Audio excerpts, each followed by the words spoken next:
Shri Joseph Antony, ഈ യുദ്ധം തുടങ്ങിയതിനു ശേഷമാണ് പല ലോകരാജ്യങ്ങളുടെയും സാമ്പത്തിക സ്ഥിതി മെച്ചപ്പെട്ടോട്ടെ എന്ന് വിചാരിച്ചാണ് ഈ റഷ്യയിൽ നിന്ന് എണ്ണ ഇറക്കുമതി ചെയ്യുന്നതിനുള്ള ഉപരോധം, നിരോധനമൊക്കെ അമേരിക്ക എടുത്തു നീക്കിയത്. ഇപ്പോൾ കഴിഞ്ഞ ദിവസമാണ് മാർക്ക് റൂബിയോയുടെ ഒരു പ്രതികരണം കണ്ടത്.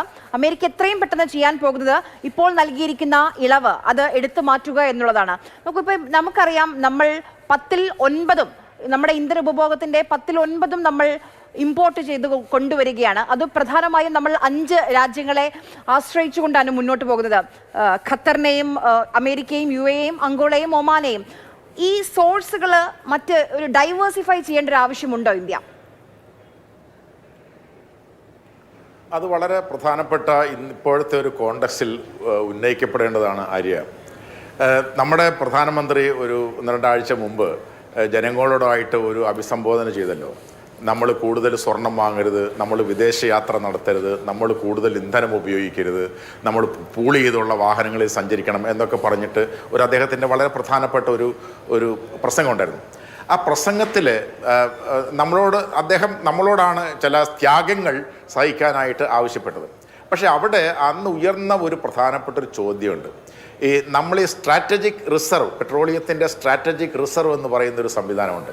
ഇൻ്റർനാഷണൽ എനർജി ഏജൻസി പറയുന്ന ഒരു കാര്യം, നിങ്ങൾ ഏറ്റവും ചുരുങ്ങിയത് 90 ദിവസത്തേക്കെങ്കിലുമുള്ള റിസർവ്, സ്ട്രാറ്റജിക് പെട്രോളിയം റിസർവ് സൂക്ഷിക്കണം എന്ന് ഇൻ്റർനാഷണൽ എനർജി ഏജൻസി പറയാറുണ്ട്.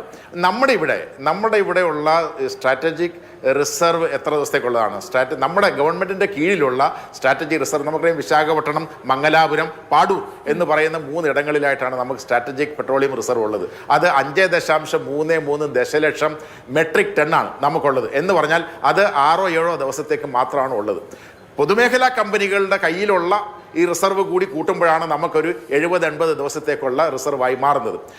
ഈ ഒരു അപകടം, അതായത് ഈ വളരെ അൺസ്റ്റേബിൾ ആയിട്ടുള്ള പശ്ചിമേഷ്യയെ ആശ്രയിച്ചുകൊണ്ടാണ് നമ്മുടെ പെട്രോളിയം ഉൽപ്പന്നങ്ങൾ, ഗ്യാസ്, LNG, CNG എല്ലാം നമ്മൾ ഇറക്കുമതി ചെയ്തുകൊണ്ടിരിക്കുന്നത്. അപ്പോൾ അതിനെ നേരിടാൻ ഇത്രയും അൺസ്റ്റേബിൾ ആയിട്ടുള്ളൊരു പ്രദേശത്ത് നിന്ന് നമ്മൾ ഇറക്കുമതി ചെയ്യുമ്പോൾ ഒരു പ്രതിസന്ധി എപ്പോൾ വേണമെങ്കിലും ഉണ്ടാവാം. അങ്ങനെ പ്രതിസന്ധി ഉണ്ടാകുമ്പോൾ നമ്മൾക്ക് നമ്മുടെ സ്ട്രാറ്റജിക് പെട്രോളിയം റിസർവ് വർദ്ധിപ്പിക്കേണ്ടതുണ്ട് എന്ന് പറയുന്ന ഒരു അത്യാവശ്യ ഘടകം നമ്മുടെ മുമ്പിലുണ്ടായിരുന്നു. അപ്പോൾ ഈ സ്ട്രാറ്റജിക് പെട്രോളിയം റിസർവ് എന്ന് പറയുന്ന സമ്പ്രദായം തുടങ്ങിയത് മൻമോഹൻ സിംഗിന്റെ ഗവൺമെന്റാണ്. മൻമോഹൻ സിംഗിന്റെ ഗവൺമെന്റ് അങ്ങനെ അതിനു വേണ്ടിയിട്ട് നിയമം കൊണ്ടുവന്നു. 2016 അതിന്റെ നിർമ്മാണങ്ങൾ തുടങ്ങി. 2006 നിർമ്മാണം തുടങ്ങി. 2006 തുടങ്ങിയത് 2015, 16, 17 വർഷങ്ങളിൽ ഇപ്പോഴത്തെ പ്രധാനമന്ത്രി ഉദ്ഘാടനം ചെയ്തു എന്ന് മാത്രമേ ഉള്ളൂ.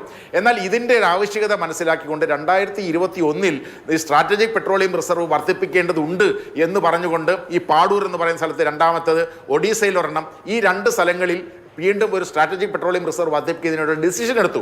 ആ ഡിസിഷൻ എടുത്തതിൻ്റെ ഫലമായിട്ട് നമ്മുടെ ഈ ബജറ്റ് തന്നെ ഒരുപാട് ഫണ്ട് അതിനുവേണ്ടി അനുവദിച്ചെങ്കിലും 1% പോലും അതിൻ്റെ പ്രവർത്തനം, ഭൂമി ഏറ്റെടുക്കൽ പരിപാടി പോലും ഇതുവരെ മുമ്പോട്ട് പോയിട്ടില്ല. 2021 നമ്മൾ തുടങ്ങിയെന്നാലേക്കണം. 2026, 6 വർഷത്തിന് ശേഷം ഇപ്പോഴും അതെങ്ങും എത്താതെ നിൽക്കുന്നു എന്ന് പറഞ്ഞാൽ അതിൻ്റെ അർത്ഥം ഈ സർക്കാർ അവരുടെ ജനങ്ങളുടെ ഭാഗത്തു നിന്ന് സാക്രിഫൈസും അല്ലെങ്കിൽ അവരുടെ സഹകരണവും ആവശ്യപ്പെടുമ്പോൾ ഗവൺമെൻറ്റിൻ്റെ ഭാഗത്തു നിന്നുള്ള പ്രവർത്തനം നിർവഹിക്കുന്നില്ല എന്ന് പറയുന്ന ഒരു സുപ്രധാനമായ ഒരു കാര്യമുണ്ട്. അപ്പോൾ അത് നിർവഹിക്കപ്പെടാതെയാണ് നിൽക്കുന്നത്. അപ്പോൾ അതുകൊണ്ട് നമ്മൾ ചെയ്യേണ്ട കാര്യങ്ങൾ, ഇപ്പം നമുക്ക് എല്ലാവർക്കും വളരെ അറിയാം.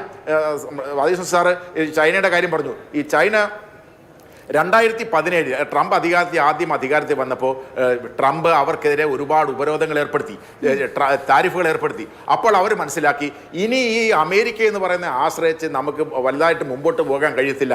അന്ന് അവർ 20% ഉൽപ്പന്നങ്ങളാണ് അമേരിക്കയിലേക്ക് കയറ്റുമതി ചെയ്തിരുന്നത്. അതിൻ്റെ ഫലമായിട്ട് അവരെന്ത് ചെയ്തു? ഇതിനെ ഡൈവേഴ്സിഫൈ ചെയ്ത് ഇപ്പോൾ വെറും 12% മാത്രമാണ് അമേരിക്കയിലേക്ക് കയറ്റുമതി ചെയ്യുന്നത്.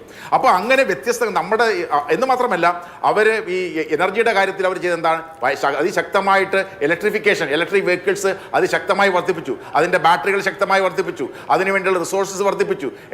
റെയർത്ത് എന്ന് പറയുന്ന സാധനം 90% പ്രോസസ്സ് ചെയ്യുന്ന രാജ്യമായി അവർ മാറി. അപ്പം സോളാറിൻ്റെ കാര്യത്തിൽ അവർ സ്വയം പര്യാപ്തം നേടുന്നു. ഇലക്ട്രിക്കൽ വെഹിക്കിളിൻ്റെ കാര്യം സ്വയം പര്യാപ്തം നേടുന്നു. അവർ ഡൈവേഴ്സിഫൈ ചെയ്യുന്നു.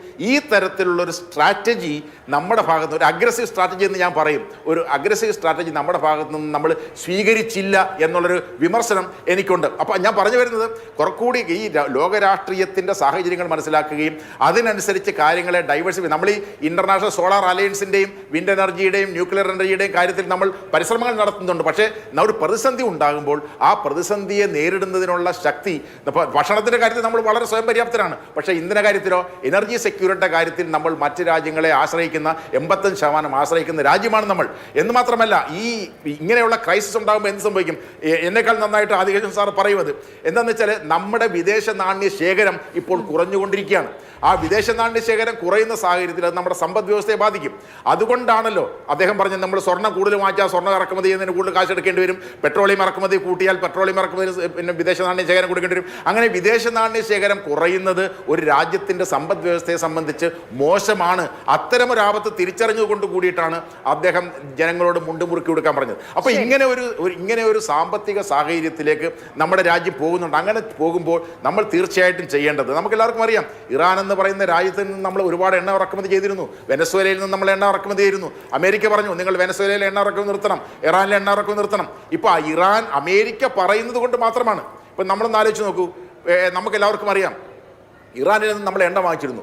ഇറാനിൽ നിന്ന് എണ്ണ വാങ്ങിച്ചുകൊണ്ടിരുന്ന സമയത്ത് നമ്മുടെ പ്രധാനമന്ത്രിയുടെ പ്രിയപ്പെട്ട സുഹൃത്തായിട്ടുള്ള മേരാ ദോസ്ത് എന്നൊക്കെ അദ്ദേഹം വളരെ അഭിമാനപൂർവ്വം പറയുന്ന ട്രംപ് എന്താ ചെയ്തത്?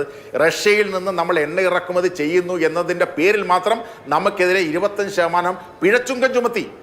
ഒരു രാജ്യം, ഒരു സ്വതന്ത്ര പരമാധികാര രാജ്യം വേറൊരു സ്വതന്ത്ര പരമാധികാര രാജ്യത്തു നിന്ന് ഒരു ഉൽപ്പന്നം വാങ്ങുന്നതിന് മറ്റൊരു രാജ്യം ഈ പിഴച്ചുങ്കം ചുമത്തുകയാണ് നമുക്കെതിരെ. അപ്പം നമ്മൾ ആലോചിച്ച് നോക്കി, എത്രമാത്രം ഒരു സാമ്രാജ്യത്വ മനോഭാവമോ അല്ലെങ്കിൽ അധീശത്വ മനോഭാവമോ ഉള്ളത് കൊണ്ടാണ് ഒരു വളരെ അടുത്ത സുഹൃത്ത് രാജ്യമായ ഇന്ത്യ. നമ്മൾ കാണണം, ഈ അമേരിക്ക എന്ന് പറയുന്ന രാജ്യം നമ്മളോട് കാണിക്കുന്ന സ്നേഹത്തിന് വളരെ കാപട്യമുള്ള സ്നേഹമാണ്. 2 കാര്യങ്ങളാണ് അവർ നമ്മളോട് അടുപ്പിക്കുന്നത്. ഒന്ന്, ഇവിടെ എല്ലാവരും സൂചിപ്പിച്ച പോലെ ലോകത്തിലെ ഏറ്റവും വലിയ വളർന്നുകൊണ്ടിരിക്കുന്ന ഒരു സമ്പദ് വ്യവസ്ഥയായ ഇന്ത്യ. അതുകൊണ്ട് തന്നെ ലോകത്തിലെ ഏറ്റവും വലിയ മാർക്കറ്റാണ് ഇന്ത്യ. അങ്ങനെ ലോകത്തിലെ ഏറ്റവും വലിയ മാർക്കറ്റിനെ നമുക്ക് ഉപേക്ഷിക്കാൻ കഴിയില്ല എന്നുള്ളതാണ് ലോക രാജ്യങ്ങൾ, അമേരിക്ക ഉൾപ്പെടെ രാജ്യങ്ങൾ ഇന്ത്യയെ വളരെ സുഹൃത്തായി കാണുന്നത്. രണ്ടാമത്തെ പ്രധാനപ്പെട്ട കാര്യം, ഇന്ത്യയാണ് ചൈന എന്ന് പറയുന്ന അമേരിക്കയുടെ ശത്രുവായി കാണുന്ന, ചൈനയെ എതിർക്കാൻ കഴിയുന്ന ഏറ്റവും പ്രധാനപ്പെട്ട രാജ്യം. അതുകൊണ്ട് ഇന്ത്യ എന്ന് പറയുന്ന രാജ്യത്തെ കൂടെ നിർത്തേണ്ടത് ലോകത്തിലെ മുഴുവൻ രാജ്യങ്ങളുടെയും ആവശ്യമാണ്. Because of our economic strength and because of our geopolitical significance. ഈ 2 കാര്യങ്ങൾ. അപ്പോൾ നമ്മൾ കാണേണ്ട കാര്യം, ഇതിനെ ഉപയോഗപ്പെടുത്തി നമ്മൾക്ക്